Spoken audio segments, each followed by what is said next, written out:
Habang gumagapang ang nilalang, pansin na pansin ni Omar ang pagiging kampante nito na para bang nasisiguro niyang hindi siya nakikita sa kanyang ginagawa. Sa pagpasok nito sa silid na kanilang kinaroroonan, dahan-dahan naman siyang tumayo at kasabay nito ang paggising ng kanyang ama't tiyuhin mula sa kanilang mahimbing na pagkakatulog. Pagsilay nilang tatlo sa gumagapang na nilalang, mabilisan naman yung hinataw ni Balong ng kanyang latigo at kasabay nito ang pagsunggab dito ni Manong Arnel. Paghawak niya noon sa leeg ng nilalang, puwersahan naman niya yung kinaladkad pabalik sa silid na kanilang kinaroroonan upang ipako sa papag. Ilang minuto pa ang lumipas, agad namang sumubasob sa sahig ang pagmumukha ng nilalang dahil sa pagdapo sa kanyang katawan ng isang pamakong pinaghalo ng dalawang karunungan. Maya-maya pa, dahan-dahan naman itong nagbago ng kanyang anyo na hindi naglaon, tumambad sa kanilang mga mata ang dalagang anak ng mag-asawang nagpatuloy sa kanila. Ay, napakalaking kasalanan ang ginawa mong ito. Nasaan ba ang mga magulang mo? Tanong ni Manong Arnel sa dalagang walang patid ang paglaway sa sahig. Nang marinig naman ito ng nilalang, agad din naman itong iniangat ang kanyang ulo habang patuloy siyang tinititigan ng malalim.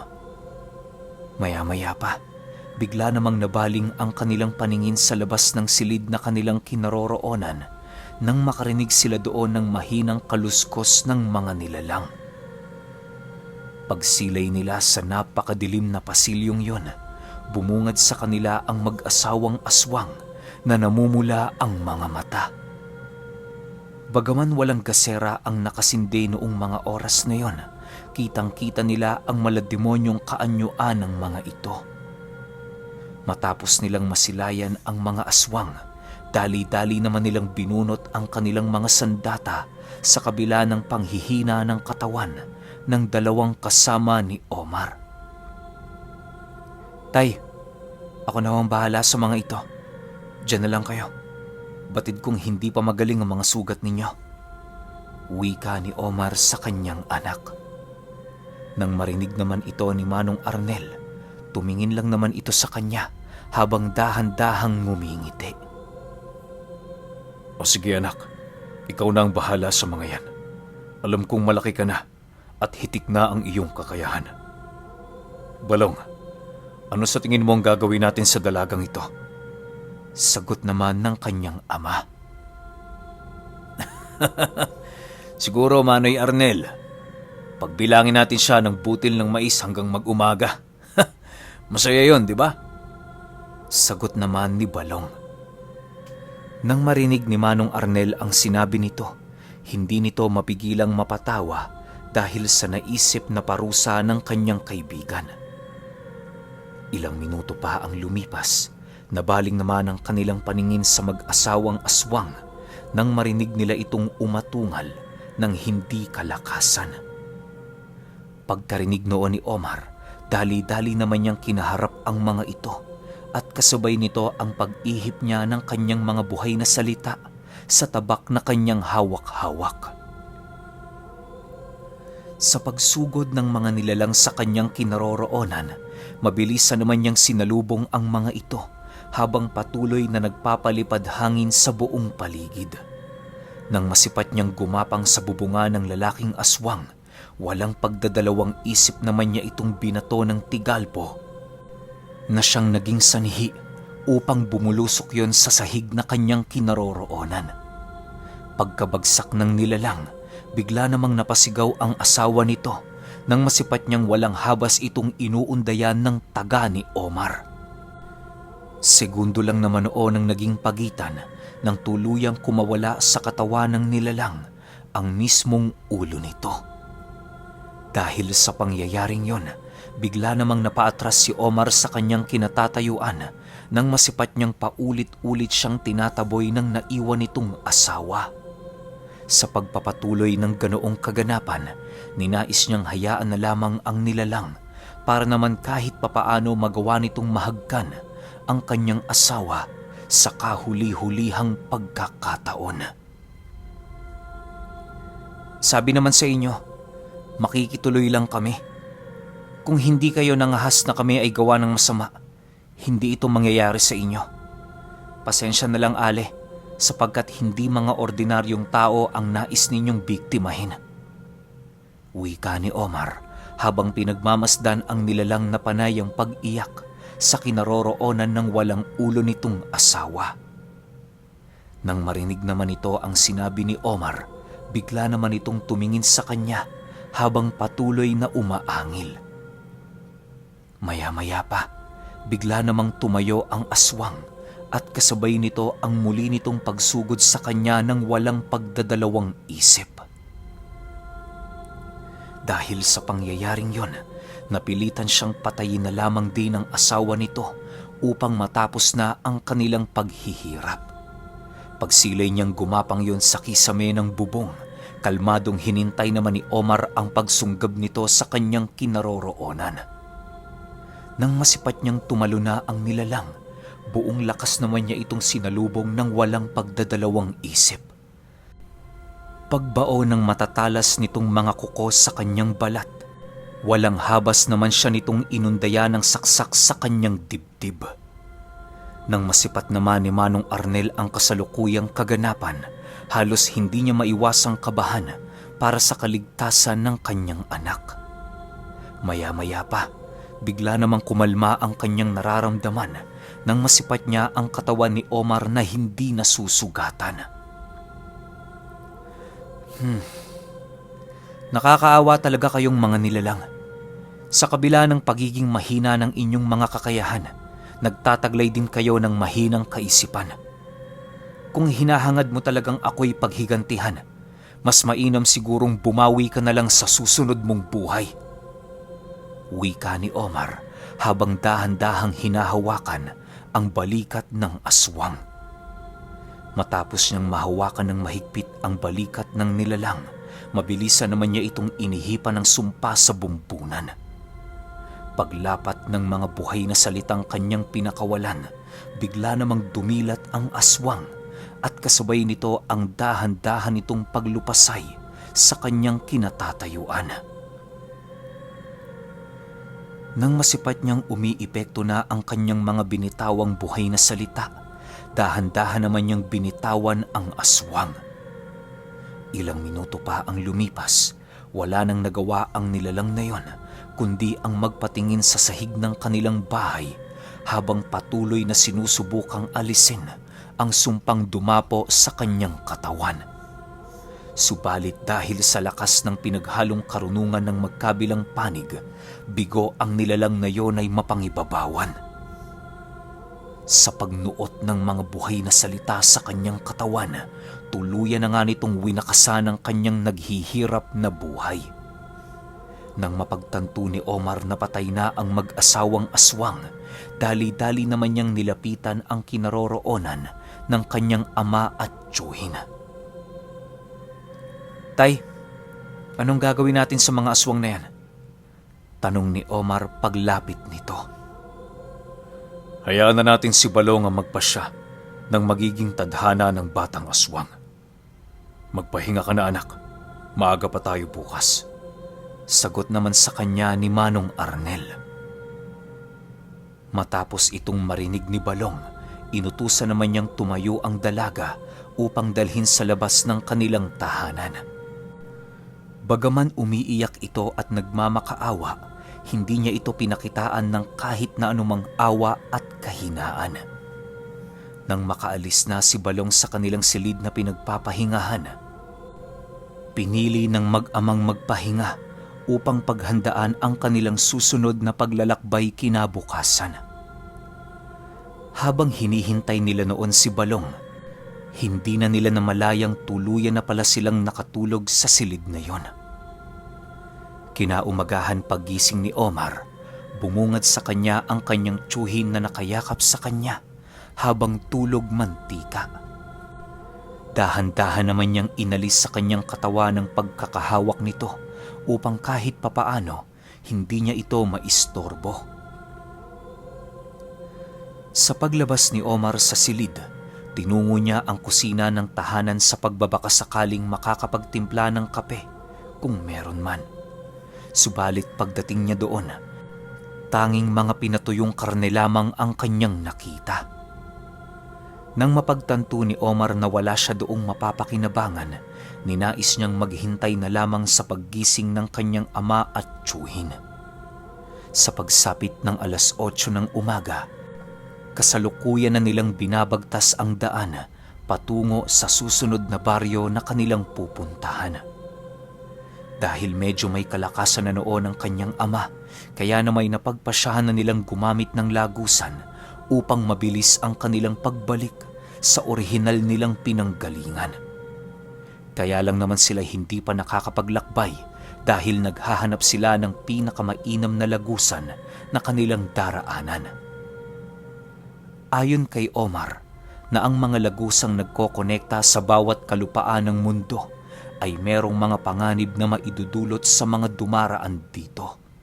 Kapag nagkataong marupok ang pundasyon ng lagusang dinaanan ng isang tao, maaaring ito'y gumuho na siyang magiging sanhi ng pagkakakulong sa kawalan ng taong kasalukuyang tinatahak ang kabilang parte ng lagusan.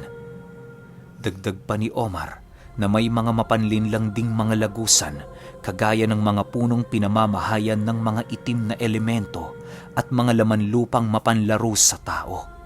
Sila ang kadalasang salarin sa pagkawala ng ilang mga likas dahil sa pag-akit nila sa mga ito na pumasok sa mga lagusang kanilang nilikha.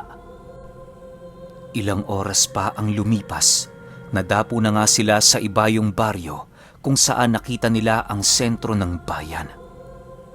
Habang pinagmamasdan ni Omar ang baryong yon, hindi niya mapigilang magalak dahil napakaraming mga panindang bagong-bago pa lamang sa kanyang paningin.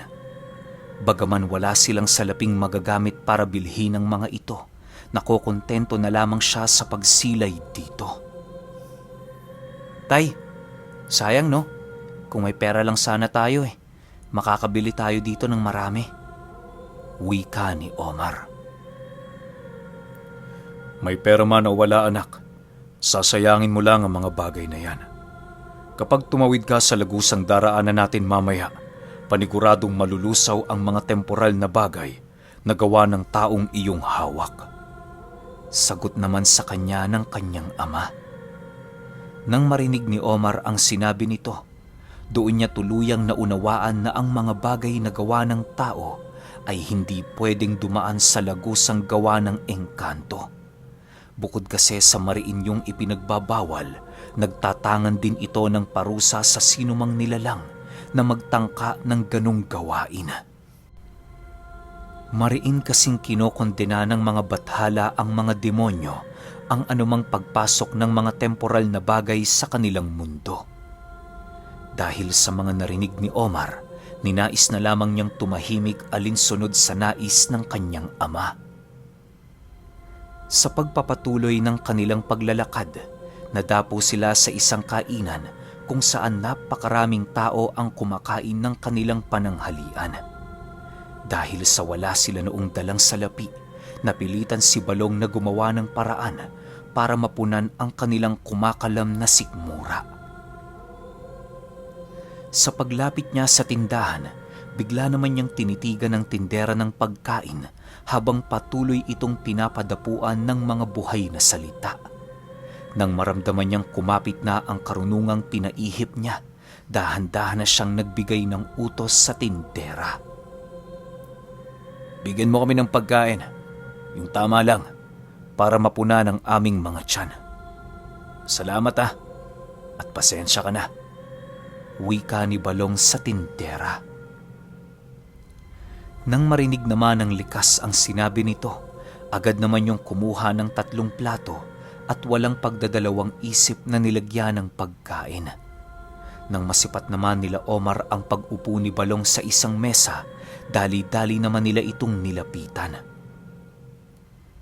Tay Balong, parang hindi naman ho yata tamang magnakaw tayo rito. Kahit papaano, Pinaghirapan din naman nila ang mga bagay na yan. Wika ni Omar pag-upo nito sa tabi ng kanyang tiyuhin. Wala tayong magagawa, iho.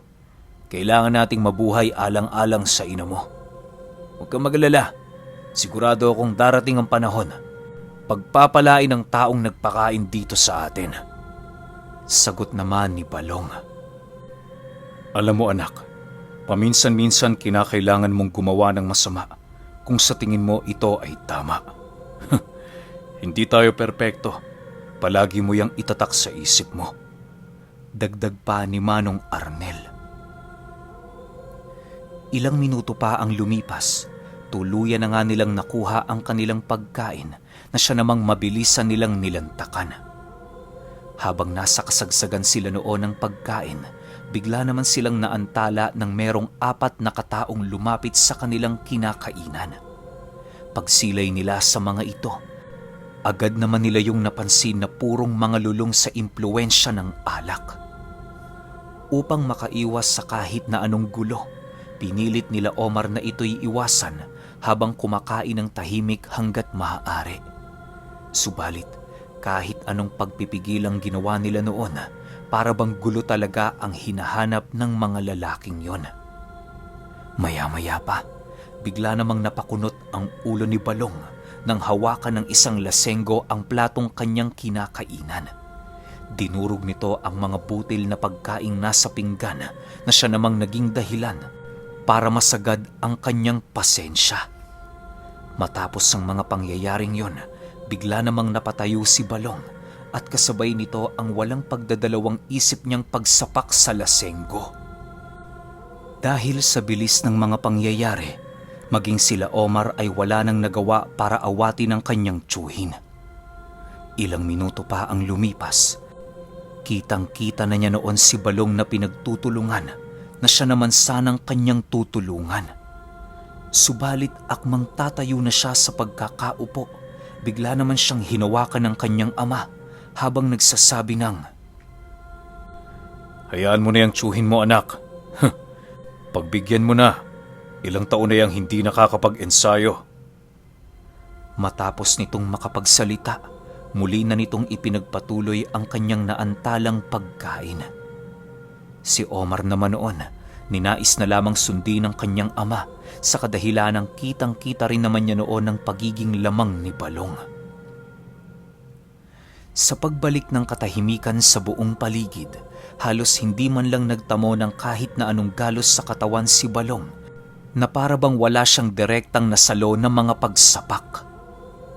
Pagbalik nito sa kinaroroonan ng mag-ama, mabilisan namang nilingon ni Omar ang kasalukuyang kalagayan ng mga lasenggo. Habang pinagmamasdan niya ang mga ito, doon niya nakita na halos hindi na humihinga ang mga katawan ng nakalaban ni Balong. Pagbaling niya ng kanyang paningin sa kanyang tiyuhin, bigla naman niya itong nakitang nakangisi habang nakatitig sa kanya. Tay Balong, ano hong gagawin natin? Siguradong tayong magkakasala sa mga kaguluhang ito dahil tayong dayo. Nag-aalalang wika ni Omar. Huwag kang mag-alala, Omar. Sinabihan ko na ang lahat ng likas na kumakain dito. Sa ngayon, maging panatag ka dahil tayo-tayo lang ang nakakaalam ng mga totoong nangyari. Sagot naman sa kanya ni Balong. Matapos nilang kumain, agad din naman nilang nilisan ang tindahan. Wala silang narinig doon na kahit na ano sa kadahilanang yon ang naging utos ni Balong sa mga likas na taong naroon. Paglayo nila sa baryo, doon pa lamang nila narinig ang pagsigawan ng mga taong nakasilay sa katawan ng 4 na lasenggong walang malay. Hindi na nila ito gaano pang pinansin, gawa ng nakalayo na sila ng husto sa baryo. Ilang minuto pa ang lumipas, nadapo na nga sila sa isang looban ng masukal na kagubatan. Doon sila naghintay ng pagsapit ng gabi upang maisagawa na ang kanilang lagusan pabalik sa kanilang orihinal na tahanan. Habang wala pa sila noong ginagawa, naging abala naman sila sa pag-uusap at kumustahan. Marami kasi noong katanungan si Omar sa kanyang ama at tiyuhin kung bakit napagpasyahan ng mga itong ikulong ang kanilang mga sarili kasama ng mga tahay. Ayon kay Manong Arnel, kaya lang naman nila ginawa ang bagay na yon dahil alam nila sa kanilang mga sarili na hindi magiging maganda ang buhay na kagigisna ni Omar kung sakali mang patuloy na nakakapaglakad sa mundo ng mga tao si Uring. Dagdag pa ng kanyang ama na kung hindi sila pinuntahan ni Omar, maaaring abutan sila ng ilang daang taon sa lugar na yon. Bukod kasi sa napakatagal magpaikot ng oras sa bundok ng Pulag, hindi rin naaapektuhan ng kahit na anong sakit at edad ang kanilang mga katawan hanggat patuloy na nakabaon sa kanila ang mga kadenang nababalot ng sumpa. Tatapatin kita, anak. Noong nakalaban namin si Uring 8 taon na ang nakakaraan, akala namin matatalo na tayo. Pansin kasi namin noon ni Balong, lugi kami sa bilang. Malalakas din ang kanyang mga tahay na soldados na siyang nagbibigay sa amin ng labis na kahirapan. Kaya noong maisipan ni Balong na gumawa noon ng ritual para ikulong ang mga demonyong ating kalaban, wala na akong nagawa kundi ito'y sang-ayunan. Pagpapaliwanag ni Manong Arnel.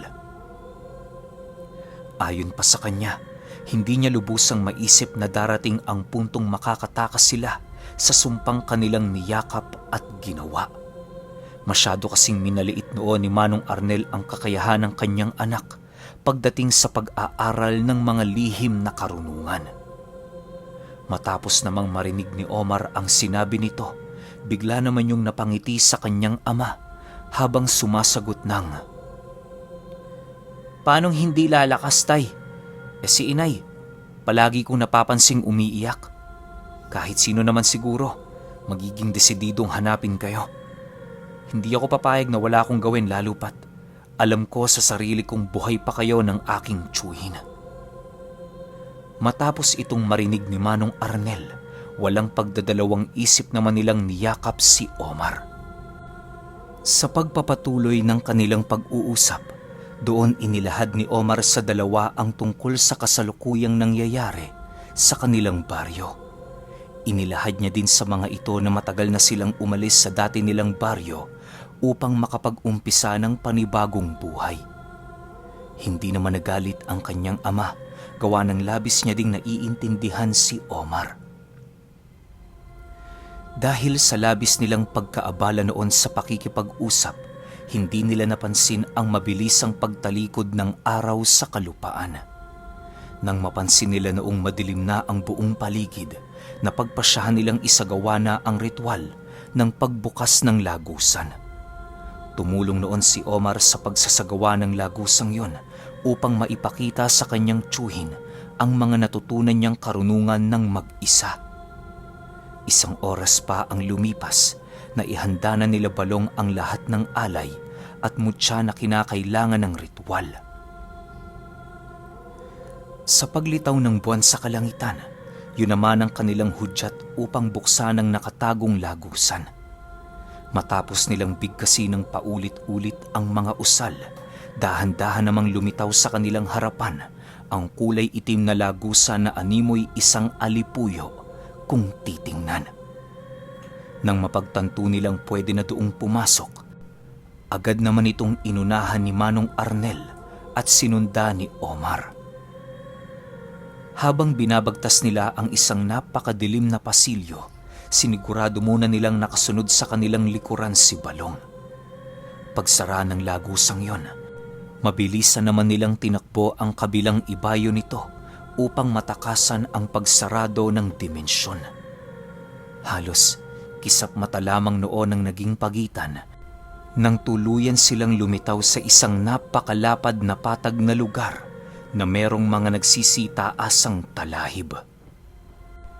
Dahil pamilyar kay Omar ang lugar na yon, agad naman niyang kinumpirma sa kanyang ama't tiyuhin na matagumpay na silang nakauwi sa kanilang lugar. Habang binabagtas nila ang daan, hindi na makapaghintay noon si Omar na magkita ang kanyang ina at ama.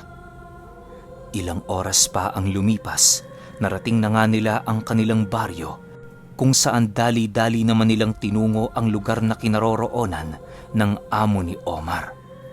Pagdating nila sa bahay ni Ginoong Lito, pumunta kaagad sila sa kanilang kubo upang sunduin ang kanyang ina. "Nay! Nandyan ho kayo? Pakibuksan ho ang pinto. Si Omar ito. Nandito na kami nila Itay at Tiyo." Wika ni Omar habang panay ang ginagawang pagkatok sa kubong kanilang tinitirahan. Subalit, nang makailang ulit na siya doong nagkakakatok, agad naman niyang nakumpirma na walang taong namamahay sa kanilang kubo. Dahil sa pangyayaring yon, bigla namang kinabahan ng husto si Omar sa pag-aakalang nawawala ang kanyang ina. Walang sabi-sabi, mabilisan naman niyang pinuntahan ang tahanan ni Ginoong Lito upang magtanong dito. "Okay, yun ang tanong ngayon. Nasaan yung nanay ni Omar? Kala ko naman may mangyayari ng masaya pero wala, naging palaisipan na naman.